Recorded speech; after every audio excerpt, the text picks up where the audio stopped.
Good morning.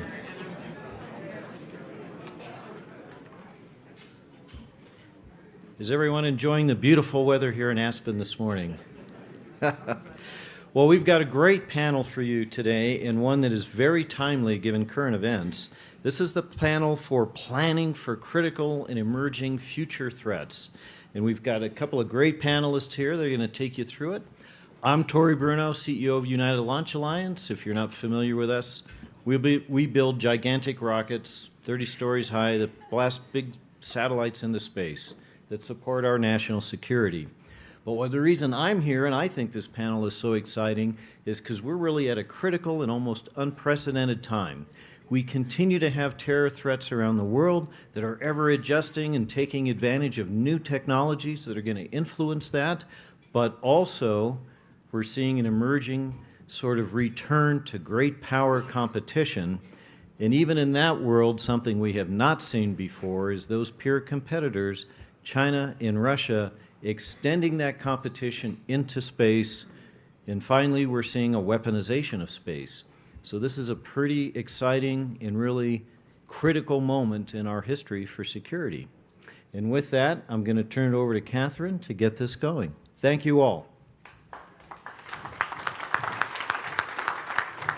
Thank you very much for the kind introduction. I'm Catherine Herridge. I'm the Chief Intelligence Correspondent for Fox News. Thank you for being here this morning and being invested in our nation's security. I'd like to acknowledge the Aspen Institute, the Aspen Security Forum, Nicholas Burns and his team for making these conversations possible and for inviting me to participate. This is my 10th year at Aspen.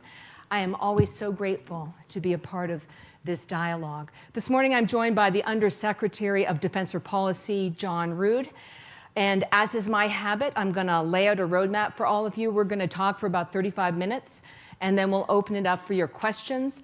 Do us a favor in the audience, identify yourself if you're chosen to pose a question. To begin with, let's just talk about the landscape in your position.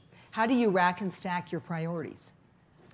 Well, first of all, thank you to the Institute for inviting me to speak, and it's just great to be on stage with you, Catherine.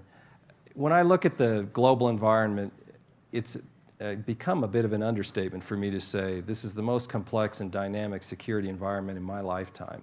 But when I look back just at the arc of my career, when I started in the late 1980s at the CIA as an analyst, a lot of the discussion then was on the Cold War, and then very shortly thereafter when the Berlin Wall fell, there was a very interesting debate about, do we even need a CIA? Serious people like Senator Moynihan putting forward a bill to retire the agency. Now, of course, today no serious person would argue we don't need a strong intelligence capability.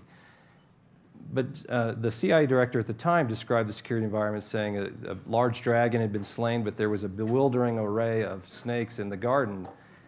That looks very quaint today because I then later served when I first came to the Pentagon a little after 2001, some 16 years ago. And that security environment also looks very quaint in comparison. We were very focused, as we needed to be, on the fight against terrorism. But fast forward now 16 years later, we are in the midst of a tremendously complex and consequential period in the security environment around the world. We talked for the last 20 years about this unprecedented rate of change. Well, guess what? That unprecedented rate of change has occurred, and we are now in that new world in which the specter of conflict and competition among the world's largest powers or great powers has come back. And when we look at the world and sort of ruthlessly triage what our biggest concerns are around the world, the top of the list is China. In terms of the one country, the largest country, with the ability to change our way of life in the United States and to change the global order for good or ill. Russia is another great concern, and really when we look at the top threats, those two are substantially above others, in part because of the tremendous lethality that the Russians possess. And in the Defense Department, we stay very focused on those kinds of things. And the willingness to use malign influence around the world to interfere with elections, to conduct assassinations of political opponents, to violate the sovereignty of others. And shortly there behind that, when we look at the other big threats, really after those two big three are another two, there's three others for five, North Korea, Iran, And then the fight against terrorism remains, and we are engaged, our forces, as we speak today, in that conflict in many places around the world. So that's kind of the triaging of the greatest security threats, with China being at the top of that list. How is China expanding its global footprint in unexpected or unconventional ways?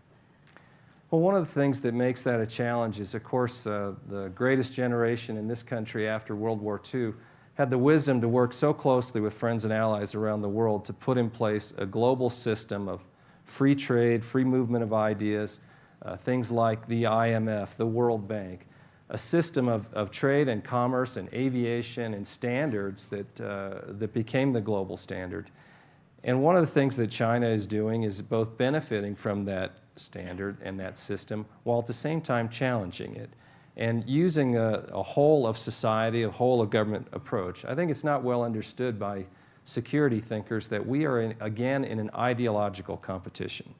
And what China is selling is not fascism, it's not communism. Chinese Communist Party is selling state-run authoritarianism with free market principles in some elements of that the state can choose to intervene with.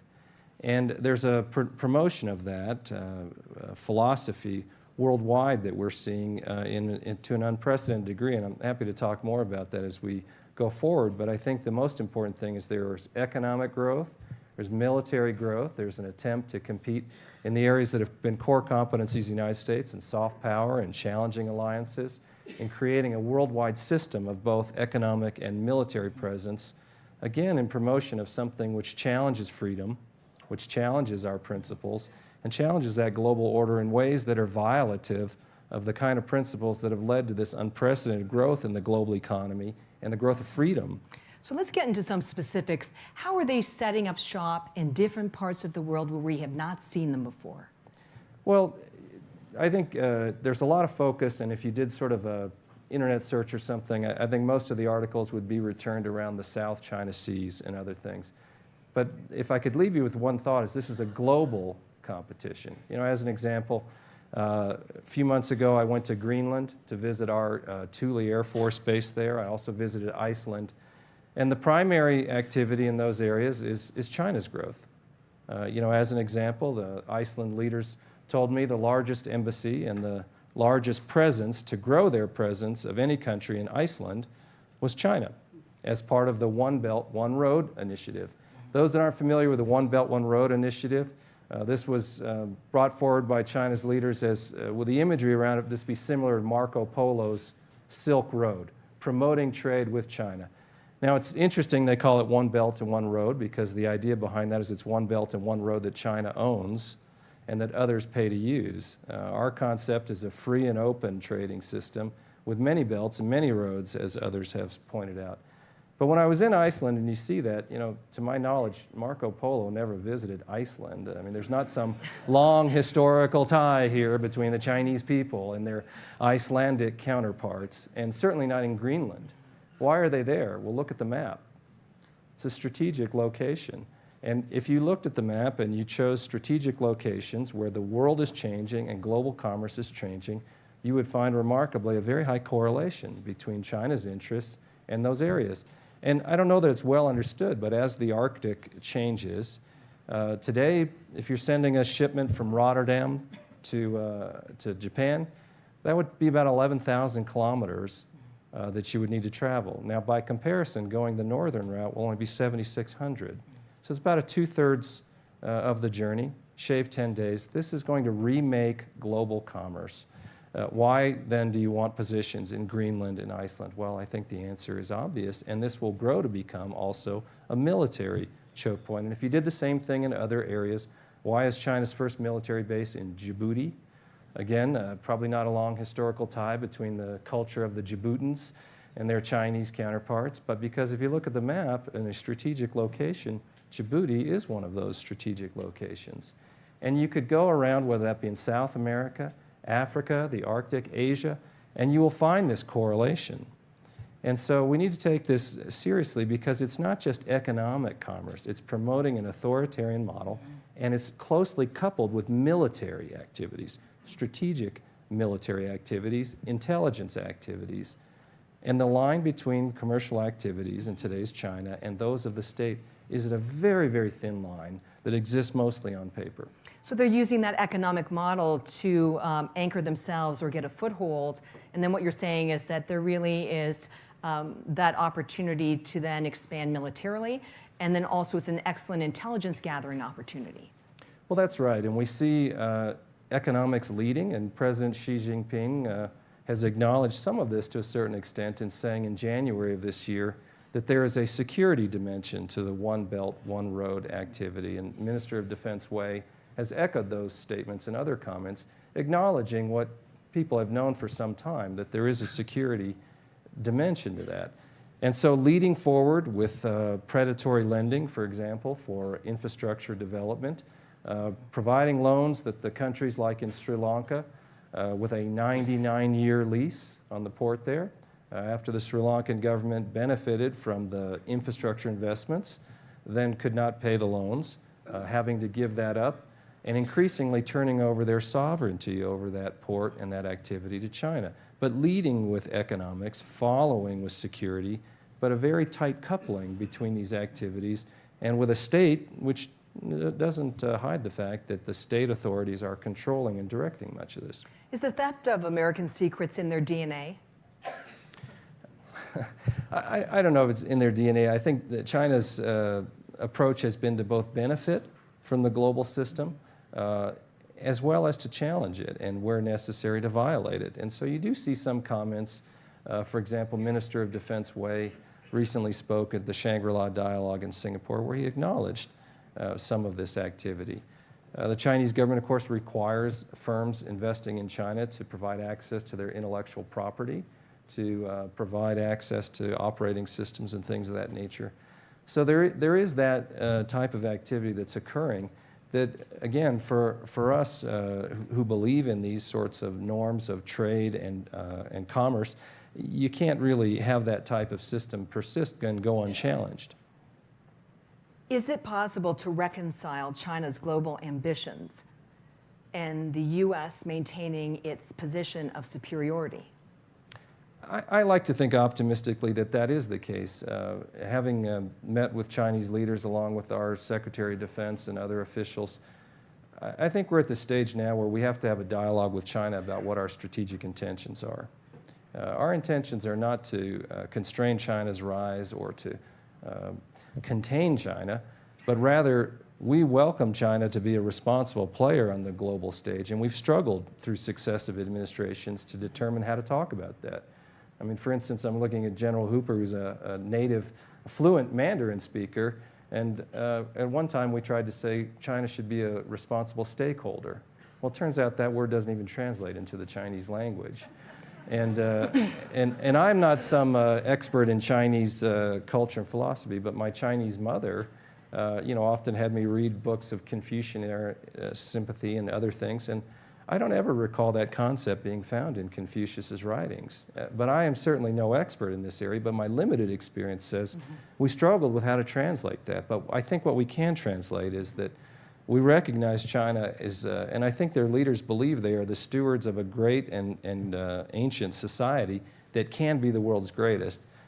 We don't need to constrain that, but we need to say our intentions are to reach a collaboration and a type of peaceful competition. We are quite happy in this country to be competitors. We relish that. We love competition. That's the American way. The best and the brightest determined through competition. Not only do we not fear it, we welcome it. But that being said, we want to do that in a way that China recognizes our willingness to do that. We haven't always been adversaries. The Chinese Communist Party's telling of the last 100 years is of a sort of conflict and domination by foreign powers. But the real historical record in World War II, we fought together. We have, there are people alive today that we've all read about or met in person who fought in China against a common enemy. We've done a lot of collaboration over the years, and we are not destined to be adversaries. For instance, when we hosted Minister of Defense Wei recently in the United States, that was the main message we delivered. And in some ways, our collaboration is increasing. In the military-to-military area, for instance, we have negotiated a series of roughly 10 key exchanges per year that we do with the Chinese. And they embrace them. They like that, because what we're trying to create is traditionally military-to-military relationships are a ballast in the ship that helps stabilize the relationship, or as a minimum, you understand each other. That's a big change in the last 10 years. I went to Beijing when I worked at the State Department with Nick Burns. Secretary Rice asked me to go and lead a security dialogue with them. And in 2008, the Chinese view was, we are not interested in transparency. We are not interested in this type of dialogue. In fact, they told me very frankly, we don't like transparency. It would reveal our strengths. It would reveal our weaknesses to you. By the way, that's Sun Tzu. Conceal your strengths, conceal your weaknesses from your adversary. And they were very frank at that time, but I tried to make the case, as others have, that if we don't understand how we're communicating with each other through actions and words, the possibility for unintended conflict goes up exponentially. And so on the good news side, I see China's current leaders embracing that concept. They are collaborating with us for more military-to-military dialogue and understandings. They're much more open to transparency. So, again, I think we've got to have a conversation about what are our strategic intentions. And our strategic intentions are not to constrain China's growth, but rather that China be a responsible player on the world stage, and that we engage in competition. What do you think China's greatest weakness is, and how would we exploit it as a matter of policy? Well, I think the lack of a compelling ideology. What China is selling around the world is that authoritarianism and the bargain that they have made with the Chinese people, that personal freedoms will be constrained, that economic freedoms will be allowed within very constrained areas, political freedom and expression constrained. That doesn't sell very well around the world. Economic trade, you hear this repeatedly around countries. We like trade with China because we also want to grow economically. And by the way, here in the United States, we like trade with China. The approach I'm offering is not a return to the Cold War and strike the word Soviet Union, insert the word China. This is a very different situation, fundamentally different. Trade, commerce, investment, all welcome. But what you hear from countries around the world is they like those things, but they don't like the model that China is selling. And we need to return to emphasizing some of what makes us great, and that our biggest selling point is who we are as a people and our values. That is what we hear repeatedly around the world. Come and talk about your values. Come and talk about the fact you're here for a free and open Indo-Pacific region. Come and talk about the fact that you are prepared to engage in free and open commerce, the free movement of ideas. We take for granted a little bit that a lot of the standards that are in place today, things like the way the internet operates, these are uniquely American values. The people who set this system up, there's no hierarchy in the internet. These are self-forming networks. Who knows where they're going to go? And the idea of the innovation that comes with that and the free expression of ideas, not all of it which we like, but that's part of the strength of this American system of ideals and freedom that we're promoting. And when you're in Asia and when you're in places like I was in Iceland, that's what you hear repeatedly. Come and talk about who you are and sell your model, because that's much more attractive to us than what China's peddling. China is trying to build relationships, particularly with Russia. It was recently described by the DIA Director Ashley as a transactional relationship. How much of a concern or a threat is that relationship to the United States? Well, there is some concern there that I have, in the sense that China and Russia are collaborating more. You see, for example, in military exercises, they've collaborated politically for some time, but there is a deepening cooperation with them. But it's a difficult one because, first of all, they don't have that much in common in terms of their shared views. When I look at President Putin and imagine what must go through his head, this must be a very difficult existence to look around you and see states growing like China in their influence, Russia's, the toolkit that you have, if you will, to handle your interests diminishing due to the demographic weakness of your society, the economic weakness that you face at home. And so in China's case, I think they see themselves very much the senior partner in that relationship. Russia, the junior partner. Yes, and I think the Russians like that, don't they? Well, yeah. And so I think that introduces some tension, and there's not a real overlap of interests on where you want to go in places like the Arctic, what they want to accomplish, except protection of authoritarianism, a protection of the idea that where they can violate other sovereignty in Ukraine or Georgia, that there's a common view of that, of controlling your societies, and regrettably that some opposition to the United States. In that sense, there's some commonality of interest. But over time, I think that's hard to sustain. And one of our, if you look at our national defense strategy, the core of it, and General Hooper will talk about this, is building alliances and maintaining those. That's been a core competency that the United States has had, which China cannot match, and Russia can't. Does China try and build relationships or maintain relationships more through coercion versus this idea, an American idea of shared values? It is more through that, offering things like incredibly cheap loans to establish a beachhead, unfair trading practices to provide illusory benefits that later are challenged. In some cases, offering grants of military equipment and other things like that.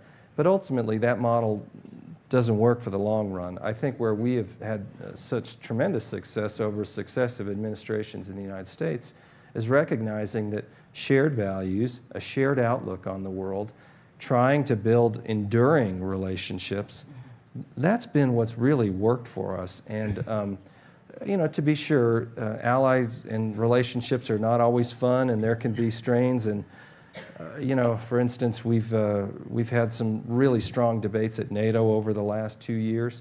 But that being said, we're committed to those relationships.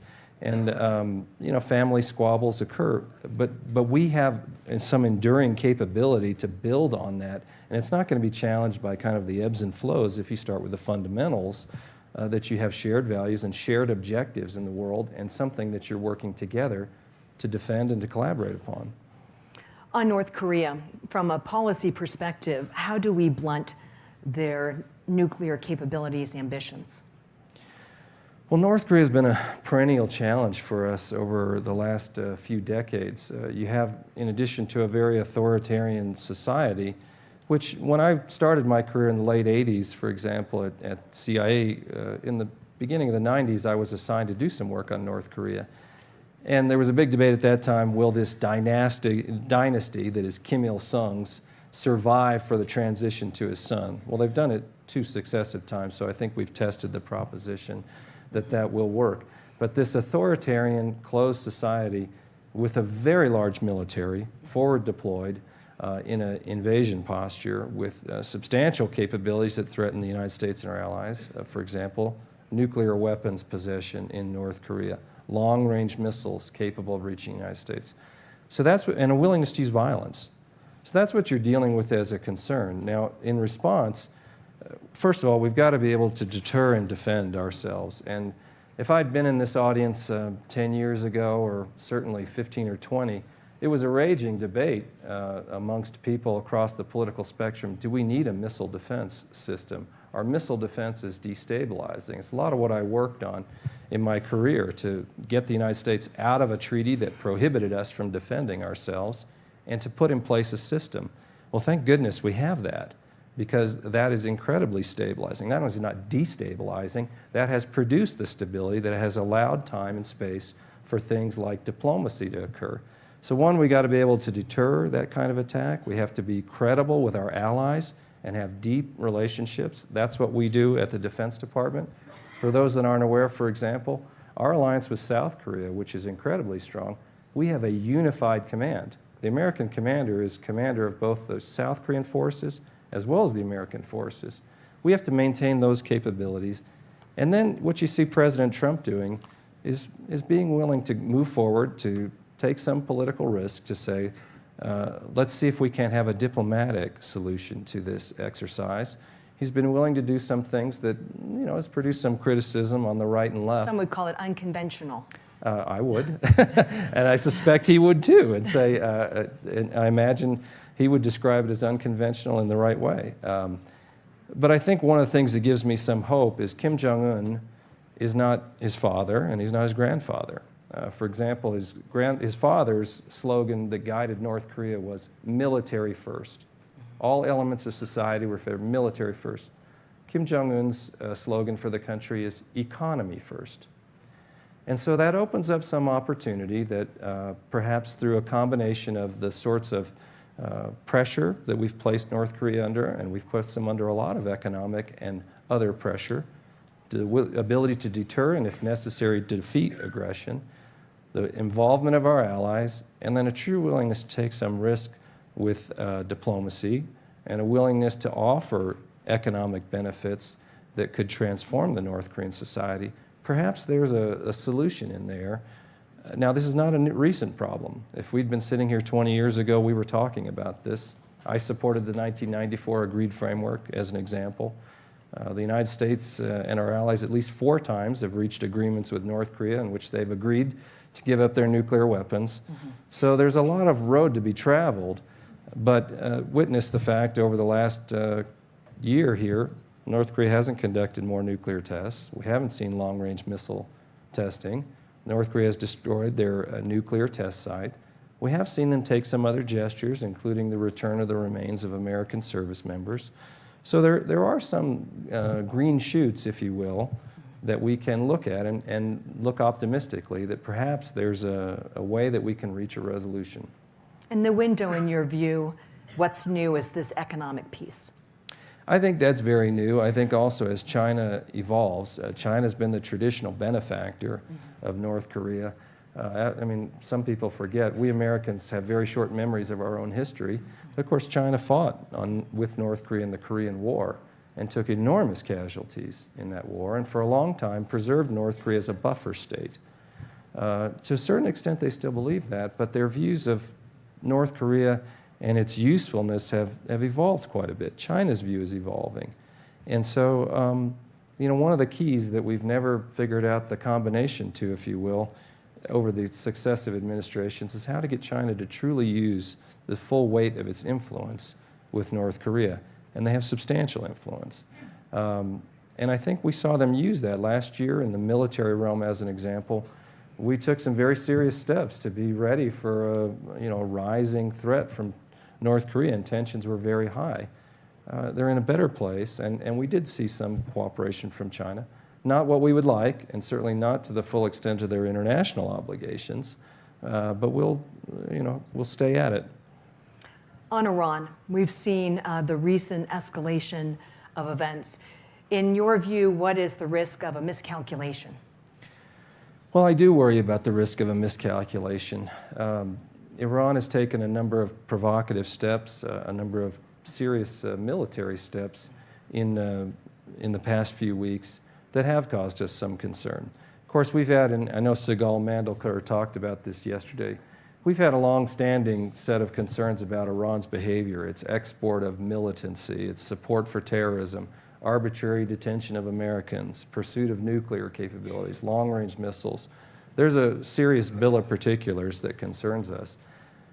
Now, in response to that, we have placed the Iranian economy, and the State Department and the Treasury Department lead this, but under tremendous strain, unprecedented strain, really. And that's had a very salutary effect in the military realm. For instance, in March, the Iranians published their budget and showed a 28% reduction in their defense budget, a 17% reduction in the budget for the Iranian Revolutionary Guard Corps. That unprecedented economic pressure having an effect on their ability to fuel these military ambitions. And you see a lot of reporting about decreased support for things like Hezbollah because they cannot sustain that due to the economic pressure they're under. The IMF forecasts the Iranian economy is going to decline by 6% this year, reduce a deficit. So the potential for miscalculation is high, I think, on the Iranians' part. They are taking steps, as they did with the seizure of the vessel from the UK, that this kind of friction in a small waterway starts to increase the possibility of unintended conflict. Now, what are we doing about it in the defense realm? We're starting a concept called Sentinel, in which we will have a series of countries engaged to preserve the free and open passage of commerce in the Straits of Hormuz and in the Persian Gulf. We will have not only U.S. military assets involved, but those of many other countries to allow for that. We're also have moved a number of additional forces there to try to restore deterrence and maintain deterrence, make clear to the Iranians the credibility of our capabilities, their presence in the region, things like B-52s, a carrier battle group, additional fighter aircraft, additional air and missile defense capabilities, so that we are postured both to defend ourselves, to deter attacks, and, if necessary, in response to a miscalculation, respond. And I do worry, either through intention and misunderstanding our resolve, or through an accident, that we could see the Iranians take some step that would be very concerning, and that would be a grave mistake on their part. That I think, is something that we are studiously trying to avoid. We do not want a conflict, but the Iranians should not doubt our resolve to protect our people and our forces. That is just something that we have the will and the capability present in the region to be able to deal with that. Do you anticipate further deployments in the near future? We're in the process of completing some that the Secretary of Defense has authorized. I think if the situation remains, this is always a dynamic thing that we evaluate on a daily, weekly basis. But if the situation can get to a point where there's a little more deterrence and stability, I think we could see that. But one of the things in coming attractions is, as part of this Sentinel concept, we'll see more international partners coming to participate in this joint effort. You recently lost your number 2 to retirement. What would you say to critics who see a power vacuum at the Pentagon at this period? Well, one of the things that's wonderful about a military culture and the Defense Department culture is, I think, unlike any other institution in government, we're able to do successions and changes in leadership very easily. There's a very established process. I mean, it's like some machine that just kind of chunk, chunk, chunk, chunk, chunk, chunk, chunk, all the routinized steps that you are supposed to do and sign and deputize people, and immediately transitions of responsibility occur, and there's a respect and a tradition of hierarchy. So, as an example, within minutes after someone is the acting secretary or acting fill in the blank, they are accorded that responsibility. You had to take those very steps this last week. We did, and as an example, the current acting secretary, Richard Spencer, who's the Secretary of the Navy, he assumed those duties. I was in his office meeting with him, I think, in under an hour after he assumed those duties. And then within hours after that, he began making decisions as the Secretary of Defense, and people bringing things to him. I mean, there is a culture in the military and in the defense world that we can handle that. Now, I mean, clearly, there are a number of people in the pipeline to be named for other positions. Yes, I mean, the Secretary of the Army, Mark Esper, has been nominated. He's been through his confirmation hearing. God willing, and the creek don't rise, we'll see him confirmed to be the Secretary of Defense here in the next week. And so, obviously, we are looking forward to a permanent confirmed Secretary of Defense, and it's helpful. But I mean, we have a very strong capability to operate on a day-to-day basis in that culture, and so I don't lose sleep over that. I'd like to take the last 10 or 15 minutes for some questions. Right over here in the corner, just do us a favor, wait for the microphone, and tell us your name and who you're with, please. Thank you. Brian Bender with Politico. Nice to see you, Mr. Secretary. You alluded to the ABM treaty, the Anti-Ballistic Missile Treaty, that obviously the U.S. is no longer party to. More broadly, there's widespread belief that the arms control framework, more broadly, particularly dealing with nuclear weapons, is fraying. That the treaties from the Cold War era that have limited atomic weapons of the U.S. and Russia are sort of in question. Obviously, Russia has violated the INF Treaty. I know the administration is trying to find a way forward to perhaps extend the New START Treaty with Russia. But can you tell us, are you concerned at all that the threat of nuclear weapons and perhaps miscalculation between the United States and Russia is increasing? And do you feel like we are in this, if not an arms race, we are sort of marching into one, as many security experts believe and worry about. But if you can just tell us where you think we need to go, and are you concerned that we are engaged in a nuclear arms race with the Russians? Well, certainly there is a growth of concern on my part about the strategic security realm and the nuclear capabilities. What we see occurring in Russia is a substantial growth of their nuclear capabilities, additional production of additional nuclear weapons, pursuit of very new capabilities. I mean, President Putin, as an example, as you recall, gave a large press conference in which he described a number of those new capabilities, things like transoceanic torpedoes, hypersonic weapons, etc. So clearly that there is we always look at capability, but we also like to look at intent. So you have both a growth of capabilities and production of additional so-called tactical nuclear weapons, which I have never liked that term. These are strategic weapons in my view, but that's the term of art. Growth and production of these capabilities, but in addition to that capability, some signs of intent. And what you see in Russia's exercises, in their writings, about a doctrine of escalation to de-escalate, potentially envisioning the use of nuclear weapons earlier in a conflict. You recall President Putin talked about in the invasion of Crimea that the Russians had evaluated the potential use of nuclear weapons early. A different way of thinking about that. And so in China, you see substantial growth in their capabilities.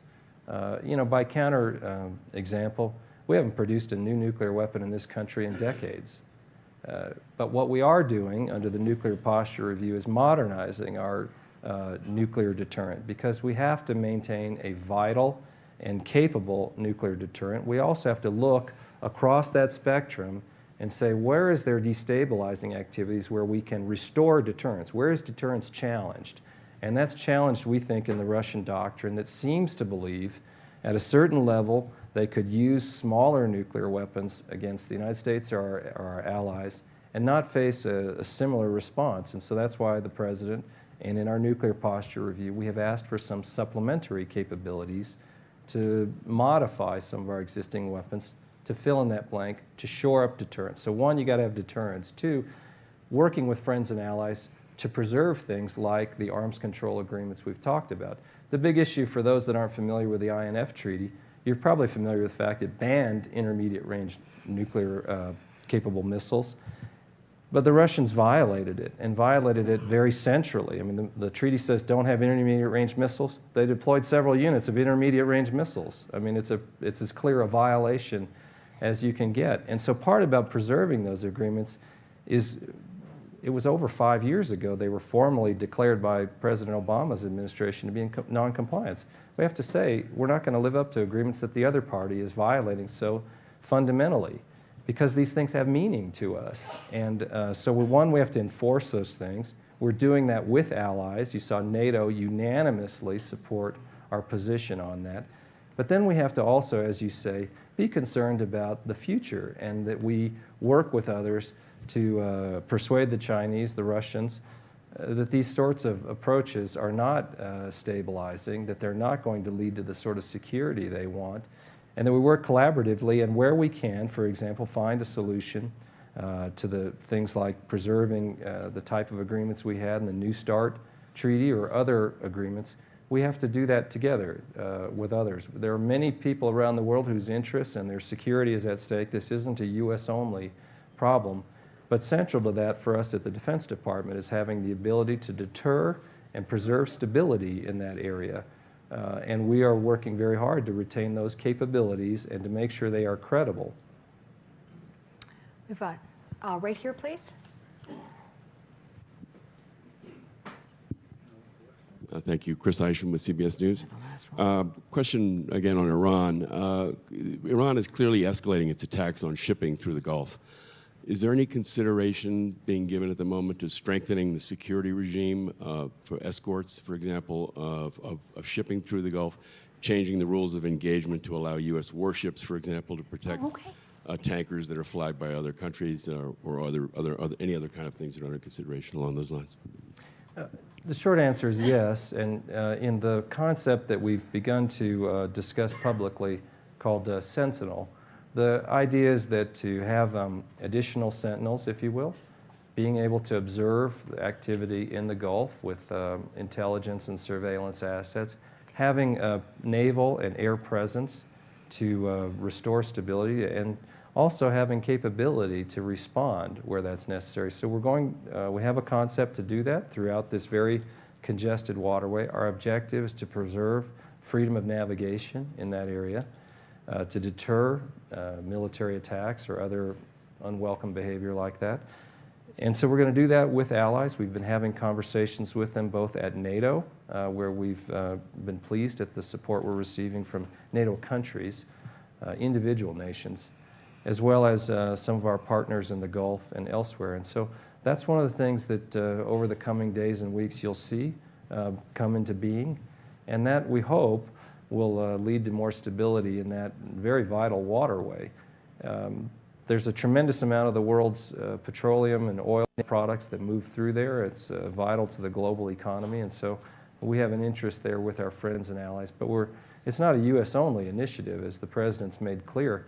This is going to be something where we expect our partners, who are frankly more dependent on that trade than we are, to bear a substantial part of the load. We have time for two final questions. I don't want this side of the room to feel left out. The gentleman here in the blue shirt. Yeah, Bruce McIndoe with World Aware. Whenever we have these conversations, I always feel like the focal length is too close. Mm-hmm. Okay? Iran, China, Russia, North Korea, over and over and over. I want to talk a little bit about the over-the-horizon stuff that's coming at us full speed. Climate change, bio-threat with technologies like CRISPR, AI robotics and displacement of labor force and what that's going to have effect on the U.S. economy and us as citizens. Take a few minutes to talk about your thoughts at that spectrum. Thank you for your question.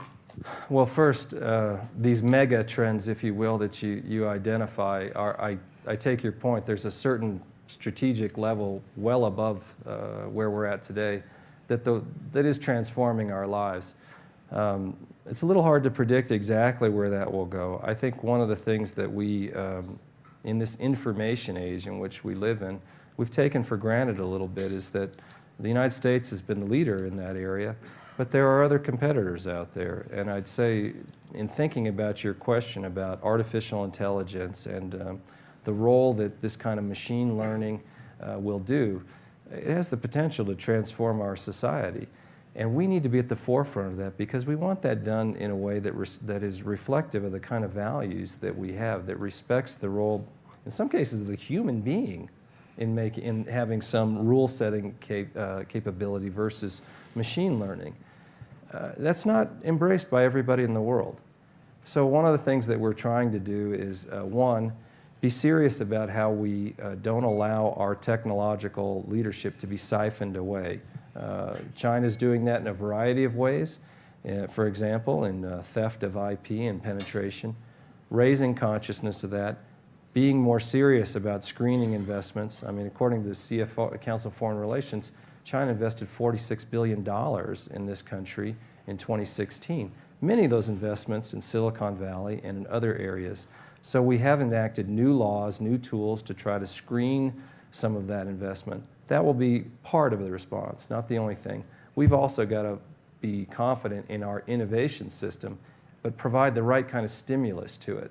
So at DOD, as an example, our budget request this year is the highest for R&D spending it's been in 70 years. We're also substantially increasing spending for things like artificial intelligence to try to provide some fuel to that system. But I think we're not going to do this alone, and we're having this conversation in great earnest with countries around the world and trying to blunt some things where we see China using predatory trade practices again with 5G to allow for very cheap infrastructure investments, to allow that to be installed. So we're starting to warn countries, and you're seeing in this country us take steps to try to guard against that. But ultimately, we're going to have more wind behind our sail. But I don't know about you, I feel very confident if we can get to the point where we're just competing on models for innovation. Our model for innovation will beat theirs any day of the week. And the reality is, with this free movement of people, ideas, of stimulus, Nobody knows how these inventions were created. How does Steve Jobs decide in his garage to build a computer? We have that going for us. And the biggest sign to me that the Chinese recognize that is they know it because they have to steal from it. And that's the central organizing principle of how they're going to fuel their innovation engine, because they know ours will beat theirs too. And so a little confidence in what we have and fostering that, creating the right conditions in this country and preserving that, I think is our greatest strength. And we just need to be a little bit self-confident about that. Okay, in the blue here in the center, please.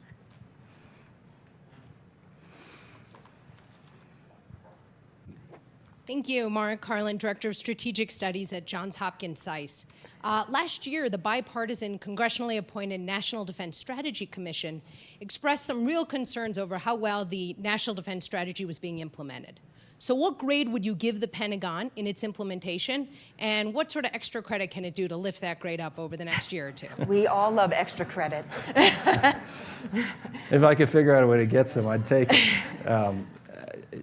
What Mara is referring to is, of course, the Congress-mandated review of the National Defense Strategy. It was done by an independent panel, and it largely endorsed both the efficacy of the strategy, but also how well it was being implemented. There were some areas that the independent group identified that were, areas that needed improvement. I'd say overall I'm pleased, and I'd give us a good grade in terms of implementation of the NDS and its expression. So for example, I talked about China being the largest concern we have. If you did an analysis of the budget we submitted to the Congress this year, you'd find a very strong match to a degree I haven't seen in my career in government behind deciding what capabilities we're going to need to pursue and matching that against our strategy and the specifics. For example, $14 billion request for space capabilities. China is extremely active in space. They're second only to the United States today in the number of satellites they have in space, and their ambition is to dominate that domain. They have a rough analogous force to what the President has proposed creating in this country, a space force. The President's made a proposal to the Congress to create such a space force as a sixth branch of the military. We looked at other areas like cyber, a nearly $10 billion budget request, again matching the growth of that capability. Hypersonics, $2.6 billion budget request, matching the growth of China and Russia's capabilities and trying to, again, preserve leadership there. And whether we're looking at our basing structure around the world, what partnerships are important to us. As an example, the central element of the NDS, as you well know, but others may not be as familiar with, line of effort number 2, after lethality of the force, is alliances and building friends and relationships with friends and allies. General Hooper will talk about that, but and that's not only with existing partners, but with new friends and allies. And as an example, we're featuring the Indo-Pacific. I think we're doing pretty well there, both with our long-standing allies like Japan and Korea, and Australia and New Zealand, Singapore, but with new ones. Nick Burns and I did a lot of work on India, for example. The growth of that relationship since that work to today is really very remarkable. We're still working on that. Other areas like Indonesia and Vietnam, former foes. I mean, it's remarkable to host in the Pentagon the leaders of the Vietnamese military and talk about putting to bed the remnants of that conflict. So I think, in general, I would give us a very good grade on that work. Most certainly, and with your knowledge, you'd spit out 10 areas where we need to do more, and let me just stipulate, you're right. I mean, there's plenty of areas where I would self-identify, we do need to work on that. So the grade is a B+, a B. See, there's no answer I can give to that that's not going to get me in trouble, but Okay. I'd say it's pretty good. Okay. All right. One more. The lady in the pink. That's you, or I'm colorblind. No, that's pink. Maybe both. Hi, Ellen Sabin. I spent a lot of time in Africa and found that the ambassadors were amazing tools in diplomacy and relationship building. And you answered Catherine's question about the transition in the military being seamless and easy. I'm curious about, if I'm not mistaken, large transitions in our tool of diplomacy and ambassadors and sort of the gap that we now have to use that as a tool for relationships. And was wondering if it's as easy and what we're doing about making that as seamless and using that as an important a tool as it can be in the arsenal that you use. Well, the relationship between the State Department and Defense Department, when it's going very well, you see the tremendous power of that relationship, and increasingly this needs to be a multi-department approach. I know we say a lot of times whole of government. It's not just the fact that there's a whole of government, meaning 5 departments and agencies or 6 or something attending or being part of a delegation. What I mean is true integration of the different efforts, whether it's what Sigal Mandelker and her team are doing with pressure through the economic system, and what the State Department and ambassadors doing with political pressure, or the State Department has a number of ways to affect economic, trade and commerce, or military activities as well, by the way. And then the relationships that we have and the activities. Sometimes it's what you say, sometimes it's what our military forces are doing, either in exercises or signaling, or building relationships. Depending on the country, in some cases, the military may be more influential in leading change than the State Department's colleagues, counterparts rather. So if we do it well, there's a tight coupling between those activities. It is a challenge. I mean, every stovepipe in government, I've learned all of the problems pretty much occur along the seams of those stovepipes. And the relationship between ambassadors and their defense attachés, for example, General Hooper served as one of ours in Egypt. Though that's a garden that needs continuous tending, or the weeds overrun it, or worse. When they don't work together well, it's a big problem. So, you know, it's a constant challenge because we're always changing over our people. The ambassadors are changing in and out. But the fundamentals of that, you need to really actively work at that. In some cases, our ambassadors in conflict areas like Yemen, Libya, they rely on us in the Defense Department to get them, to protect them, to move them to and from their engagements with the leaders of these other countries. So I'd say the relationship there is very good overall. There's a lot of countries in the world. If we tallied up the 190, 200 countries, I mean, you know, there'd be a heat map of from A to F, you know, along that spectrum. But I understand your point, and particularly in a place like Africa, our military-to-military work, security assistance building, in some cases leads the way. I mean, one of the things we've regrettably learned as a country and as with our partners is unless there's security, a lot of the other areas for economic aid, development, the work to improve the education standards, they're not possible without that. And it's not possible for us to just do that ourselves. We have to have local partners, and the local partners lead the way with our assistance to really accomplish the objective in any kind of durable way. Undersecretary Rood, thank you for such a thoughtful and candid conversation. Thank you to the Aspen Institute, and thank you to all of you for participating.